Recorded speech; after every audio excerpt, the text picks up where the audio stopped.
Everyone, आज हम 50 ऐसे वोकैबुलरी वर्ड लेकर आए हैं जो आप कुछ वर्ड ऐसे भी लेकर आए हैं जो आप पहले से जानते नहीं होंगे, तो आपको पूरा वीडियो देखना चाहिए। डेलीगेट, डेलीगेट का मतलब होता है काम सौंपना। डेलीगेट का मतलब होता है काम सौंपना। अप्रेजल, अप्रेजल का मतलब होता है कार्य मूल्यांकन। अप्रेजल का मतलब होता है कार्य मूल्यांकन। कॉन्फिडेंशियल, कॉन्फिडेंशियल का मतलब होता है गोपनीय, गोपनीय। कॉन्फिडेंशियल का मतलब होता है गोपनीय। कुलेट, कुलेट का मतलब होता है एकत्र करके व्यवस्थित करना। कुलेट का मतलब होता है एकत्र करके व्यवस्थित करना। कॉन्सेशंस, कॉन्सेशंस मतलब सर्वसम्मति। कुडोज, कुडोज का मतलब होता है प्रशंसा। कुडोज का मतलब होता है प्रशंसा। मेमो, मेमो का मतलब होता है छोटा ऑफिस नोट। टीडीएस, टीडीएस का मतलब होता है उबाऊ। ओवरहेड्स, ओवरहेड्स का मतलब होता है ऑफिस खर्चे। स्क्रूटिनाइज, स्क्रूटिनाइज का मतलब होता है जांचना। ऑर्गोनॉमिक्स, ऑर्गोनॉमिक्स का मतलब होता है आरामदायक कार्य स्थान की व्यवस्था। ऑर्गोनॉमिक्स का मतलब होता है आरामदायक कार्य स्थान की व्यवस्था। रिडम्समेंट मतलब खर्च की वापसी। रिडम्समेंट मतलब खर्च की वापसी। प्रोबेशन, प्रोबेशन का मतलब होता है परीक्षा काल। प्रोबेशन का मतलब होता है परीक्षा काल। मेन पावर, मेन पावर का मतलब होता है कर्मचारी बल, कर्मचारी बल। एडहॉक, एडहॉक का मतलब होता है अस्थायी। हायरार्की, हायरार्की का मतलब होता है पदक्रम। लाइबिलिटी, लाइबिलिटी का मतलब होता है जिम्मेदारी। प्लेजरिज्म का मतलब होता है किसी का कार्य कॉपी करना। प्लेजरिज्म का मतलब होता है किसी का कार्य कॉपी करना। इंसेंटिव, इंसेंटिव का मतलब होता है इनाम या बोनस। टेन्योर, टेन्योर का मतलब होता है कार्यकाल। टेन्योर का मतलब होता है कार्यकाल।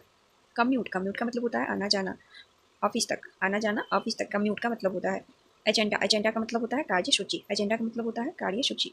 सिनॉप्सिस, सिनॉप्सिस का मतलब होता है सारांश। बैकलॉग, बैकलॉग का मतलब होता है लंबा पड़ा काम। बैकलॉग का मतलब होता है लंबा पड़ा काम। फिजिबल, फिजिबल का मतलब होता है संभव। रेजिग्रेशन, रेजिग्रेशन का मतलब होता है इस्तीफा। एंडोर्स, एंडोर्स का मतलब होता है समर्थन देना। प्रोटोकॉल, प्रोटोकॉल का मतलब होता है नियम या प्रक्रिया। कॉन्फाइंस, कॉन्फाइंस का मतलब होता है सीमाएं। लिएजन, लिएजन का मतलब होता है संपर्क व्यक्ति। बेंचमार्क, बेंचमार्क का मतलब होता है मापदंड। आंत्रप्रेन्योर, आंत्रप्रेन्योर का मतलब होता है उद्यमी। सिनर्जी, सिनर्जी का मतलब होता है संयुक्त ऊर्जा या प्रभाव।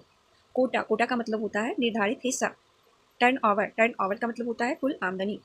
ऑडिट, ऑडिट का मतलब होता है लेखा परीक्षा। कम कंप्लायंस का मतलब होता है नियमों का पालन। ब्रेन स्टॉर्मिंग का मतलब होता है विचार विमर्श। डेडलाइन का मतलब होता है अंतिम तारीख। एपरेट्स का मतलब होता है उपकरण। रिटेंशन का मतलब होता है कर्मचारी बनाए रखना। फल फ्लक्चुएशन, फ्लक्चुएशन का मतलब होता है उतार चढ़ाव।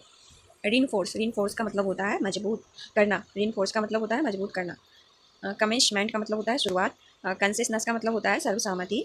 और पर्क या परक्विजिट मत का मतलब होता है अतिरिक्त लाभ। सबऑर्डिनेट का मतलब होता है अधीनस्थ कर्मचारी। वर्कहॉलिक का मतलब होता है बहुत काम करने वाला। इंटीरिम का मतलब होता है अस्थायी। एनेक्चर का मतलब होता है सलग्रक दस्तावेज। तो दोस्तों, वीडियो अच्छी लगी तो लाइक और शेयर और सब्सक्राइब करना बिल्कुल मत भूलना। मिलते हैं अगली वीडियो में।